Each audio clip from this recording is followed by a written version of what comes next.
All right, my wonderful students, here's an example of a 7th grade level informative essay.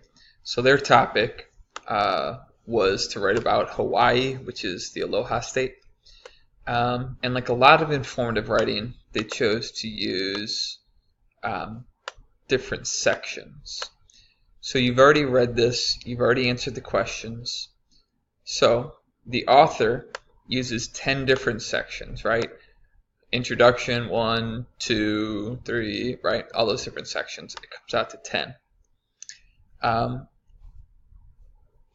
So these are pretty obvious. We can skip 2, 3, and 4 and look at the big money question of 5, which is why do authors choose to do this? And the answer is that it makes it a lot easier to find the information that you actually need. The older you get, the longer these get. So like when I look at informational stuff, it's like hundreds of pages long, and I'm not going to waste my time reading every sentence of every paragraph on every page. Instead, for example, let's say I'm a really smart person and I already know about the geography and the demographics of Hawaii. But what I do want to know, the reason why I pick up this book or this essay, is because I want to know more about the weather. It's way easier for me just to kind of scan through, look through, okay, nope, don't care about that, nope, don't care about that, oh, look, this is what I care about, and read only this section, okay? So that's why authors organize it like that. It kind of lets you like cue in exactly on what you're looking for, so the reader doesn't have to waste their time.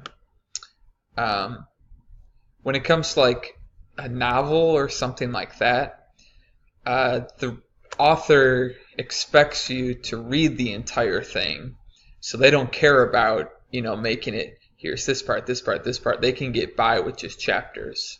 But informative essays, a lot of times they'll do it like this. Okay, so this is kind of what I expect when you write yours. One last point, this is their bibliography, which means these are the sources that they use, the reliable sources to give their information. I suspect that the person who wrote this knows a lot about Hawaii. Maybe they're from Hawaii, maybe they visited Hawaii, but off the top of their head, they didn't know all of this. So what did they do? They did some research first. They went on a couple of websites, got some encyclopedias, some other textbooks to figure out a little bit more fully.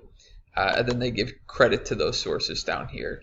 This isn't a standard that I require as a 7th grader, but it's something you should start to get in the habit of. It's something that's going to be really helpful, especially for you in high school, a good habit to start building.